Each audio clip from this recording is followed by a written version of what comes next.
From the unmistakable scent of freshly roasted beans to the intense aroma that a cup spreads into the environment, coffee is among the most appreciated and consumed drinks in the world, ranking behind only water and tea.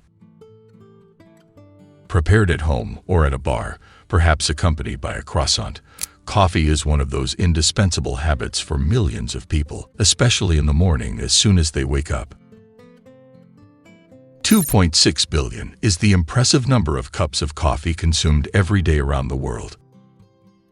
With its stimulating and energizing properties, coffee is consumed by adults of all age groups. From workers who try to stay awake during the working days, especially during night shifts, to students who want to improve their concentration before an exam. From athletes who want to improve their physical performance, to those who simply consume it for the pure pleasure of the taste. But how does coffee affect the nervous system? What are its effects on the brain? Let's go see them. Coffee begins to stimulate the brain even before drinking it. Simply bringing the steaming cup to your nose is enough to trigger a series of reactions in the brain. This is because the volatile compounds in the coffee bean bind to receptors in certain brain regions that regulate mood and cognition. This is the result of a study conducted by the National Nanotechnology Center in Thailand, which found that inhaling the fragrance of coffee once seems to improve short-term memory and increase alertness. When you finally arrive at the moment to enjoy the coffee, bring the cup closer to your mouth. Once drunk, it will arrive in the stomach, where it is mixed with gastric juices, and then in the small intestine, where the absorption of nutrients, in particular caffeine, will take place. It is an alkaloid naturally present in different parts of some plants, such as coffee beans, cocoa beans, and tea leaves.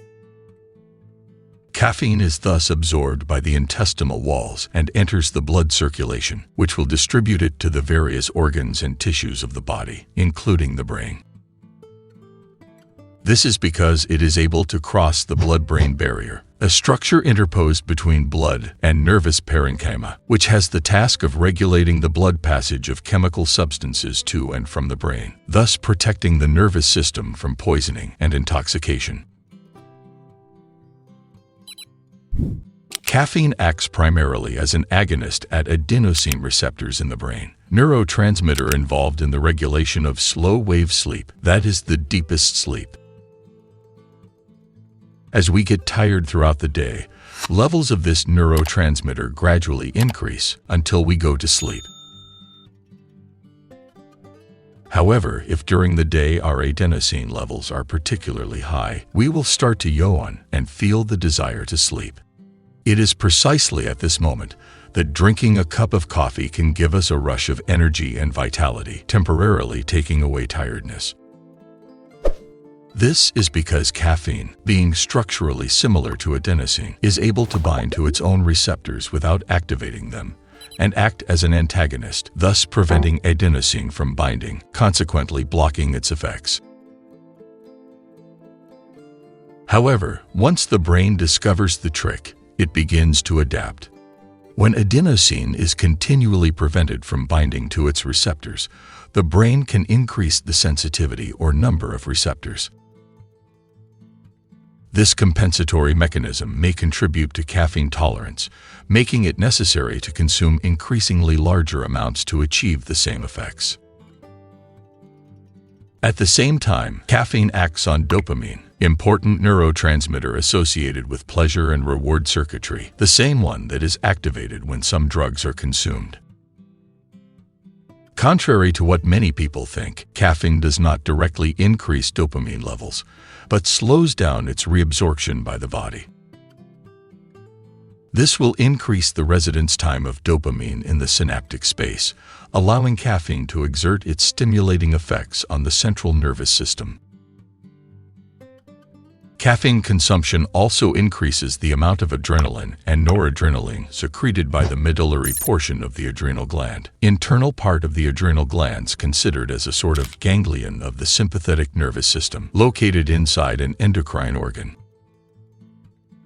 The increase in these two catecholamines, adrenaline and noradrenaline, causes a series of effects on the brain, including an increase in neuronal activity, which translates into an improvement in attention and concentration, but also in short-term memory as well as mood.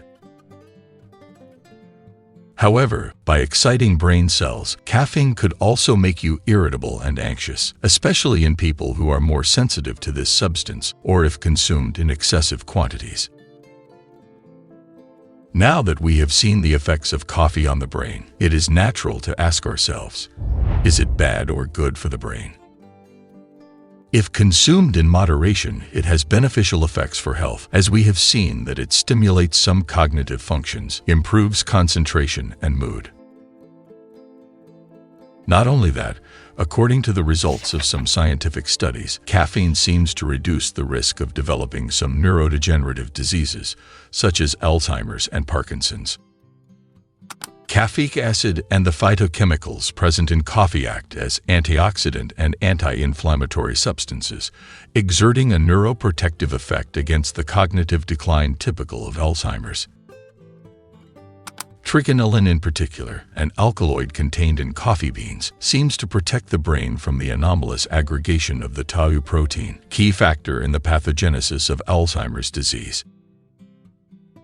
Not only that, trigonelline appears to alleviate neuronal loss by suppressing oxidative stress and neuroinflammation, as well as increasing levels of key neurotransmitters in the hippocampus. The neuroprotective properties of coffee have therefore been strongly attributed to its high caffeine content, but proving this independently through epidemiological studies can be complicated, as it is also found together with other substances. On the contrary, however, excessive consumption of coffee and caffeine-containing products in general have a negative impact on the brain and body in general, including hypertension, insomnia, anxiety disorders, and gastrointestinal disorders. However, we will talk more about this in a future video. According to the Food and Drug Administration, therefore, you should limit your daily caffeine intake to 400 milligrams, which corresponds to approximately 4 or 5 cups of coffee. This amount is considered safe for most adults and should not cause significant side effects. However, it is important to keep in mind that the effects of caffeine vary significantly from person to person, as they depend on individual sensitivity and the way in which the body metabolizes caffeine, as well as genetic factors and the individual's general health status. In conclusion, coffee with its irresistible aroma not only offers moments of pleasure, but can also help preserve brain health, provided, however, that it is consumed in moderation and with awareness.